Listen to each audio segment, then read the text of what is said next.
Bonjour Christophe Bourdon. Christophe, oui. On le sait, le film Autant en emporte le vent et la série Fawlty Towers de Junkies ont été retirés de plateformes de streaming pour ne pas heurter les sensibilités raciales. Et vous, de votre côté, Christophe, vous avez décidé de ne pas en rester là. Mais oui, ne riez pas, car je suis en fait d'accord avec ces médias. Je trouve qu'il ne faut pas heurter certaines sensibilités. Il en va du vivre ensemble, du respect de chaque individu. Et c'est pour ça que ce matin, j'ai décidé d'agir et de supprimer moi aussi certaines œuvres. Les James Bond, pour ne pas heurter la sensibilité des femmes, des Russes et des savants fous. Les comédies romantiques, pour ne pas heurter la sensibilité des machos, qui ne veulent pas courir sous la pluie de Londres pour attraper la femme de leur vie avant que son avion ne s'envole. La série des gendarmes, pour ne pas heurter la sensibilité des gendarmes, des gendarmettes, des nudistes et des extraterrestres.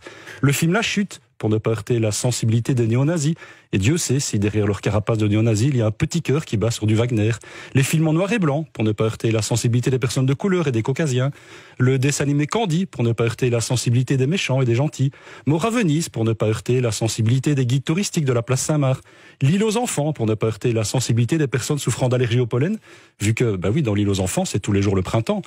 La Vénus de Milo, pour ne pas heurter la sensibilité des manchots. La Fontaine de Marcel Duchamp, pour ne pas heurter la sensibilité des incontinents. Le Cri de Munch, pour ne pas heurter la sensibilité des sourds. La Laitière de Vermeer, pour ne pas heurter la sensibilité des personnes intolérantes au lactose. L'intégrale de Oui Oui, pour ne pas heurter la sensibilité des négationnistes.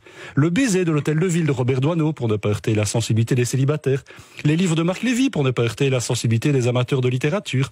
Les chansons de Claude François, pour ne pas heurter la sensibilité des électriciens. Les chroniques de Jérôme de Warzé, pour ne pas heurter la sensibilité des auditeurs de la Première, et de Pascal Claude en particulier.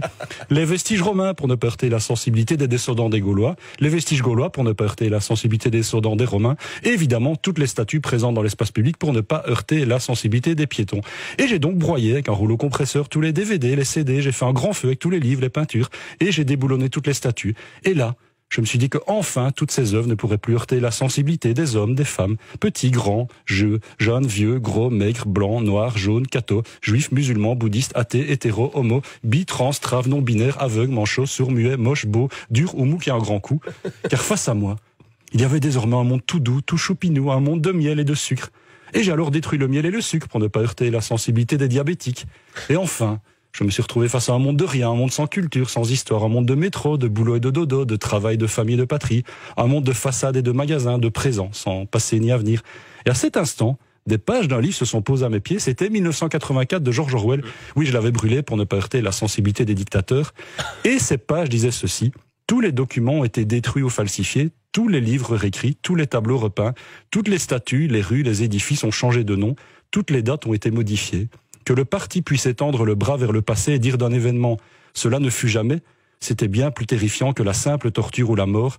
La dictature s'épanouit sur le terreau de l'ignorance.